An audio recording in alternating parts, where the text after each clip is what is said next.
Jalen Green is the most interesting prospect in the 2021 NBA draft class because he easily has the highest upside, but he can easily also underperform based on draft expectations and where he gets drafted. Welcome to the first prospect breakdown here on the Basketball Zone Cowbell Kingdom YouTube channel. I'm super excited to do these again.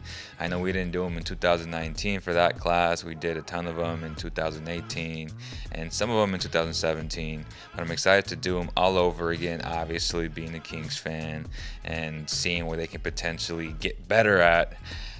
So I'm super excited. So without further ado, make sure you hit the like, share, and subscribe, and let's get to it.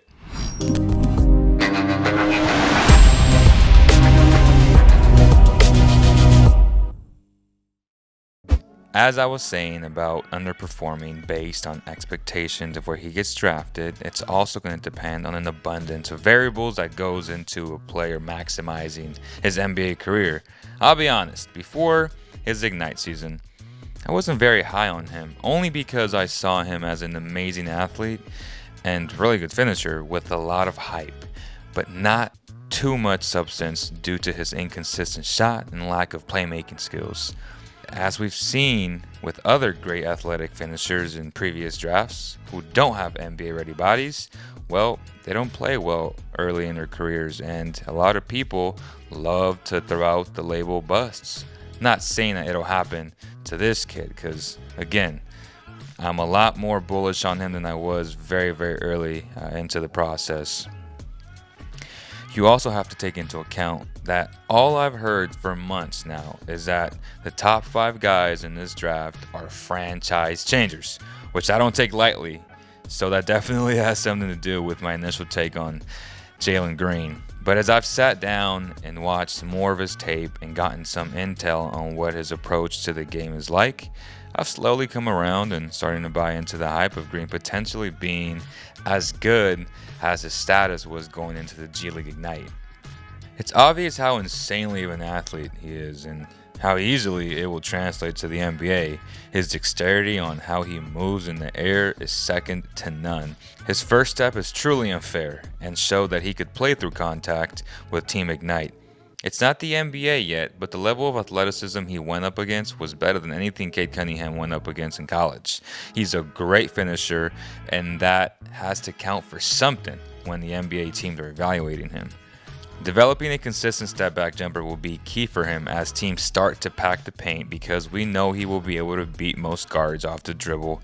It's when he gets bumped and starts to realize that he's playing against other elite-level athletes with high basketball IQ. When he watches the film with whoever his new coaching staff is on how teams will adjust to him is when he will need to counter. Easier said than done, but if he has the right mindset, he could accomplish it.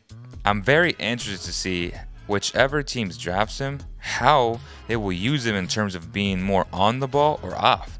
I would rather have him come off of down pins and staggered screens to give him a live dribble to maximize his first step and get him into the paint where he can cause a lot of havoc. We didn't see enough of him in the pick and roll with Team Ignite, which was a point of emphasis for me. I think it's going to take him a few years to become a better playmaker and see the floor really well. We already know Cade Cunningham and Jalen Suggs are really good playmakers, so he's definitely behind the 8 ball there.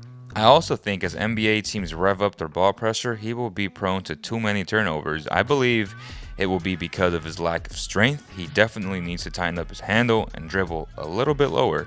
He does have a tendency of dribbling a little higher than expected for an explosive guard, but with more time and experience, he should correct that. But no prospect is perfect. I think his defense is okay, nothing special, but he did show a little bit of signs on Team Ignite, playing good team defense at times. Pretty much the basic fundamentals of stunts and bluff and recover moves, which many young players struggle with early on. Actually, many vets still can't properly execute this, which is ridiculous. Let's move on to 3 teams I would like for him to get drafted to and 3 teams I wouldn't.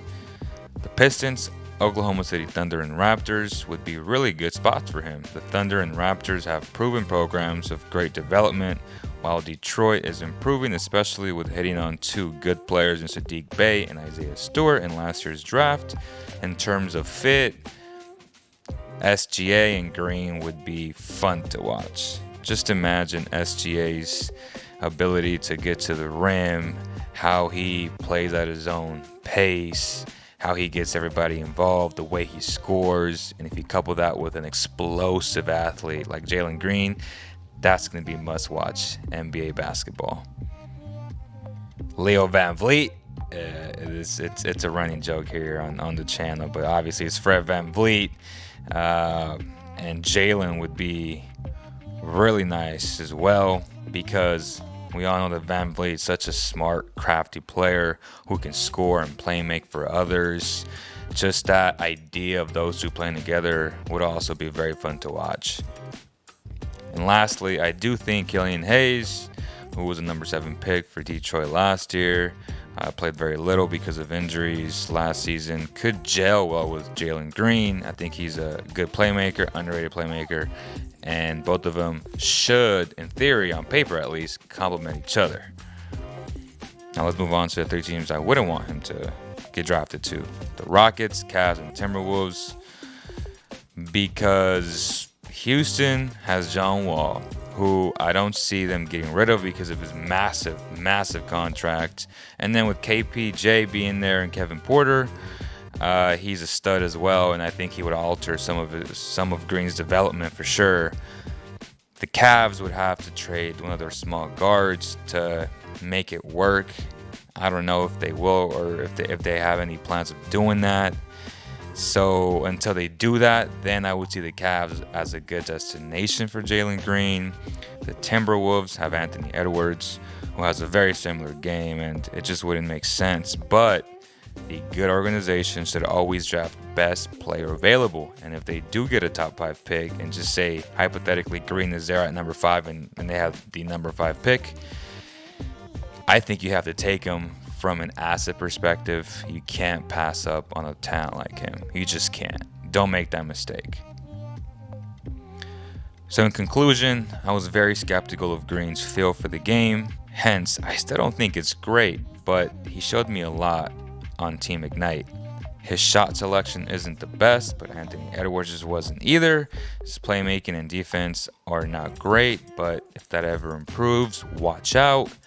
I feel like his great finishing alone, along with his elite, and I mean with a capital E, athleticism, will give him a chance to compete on a high level.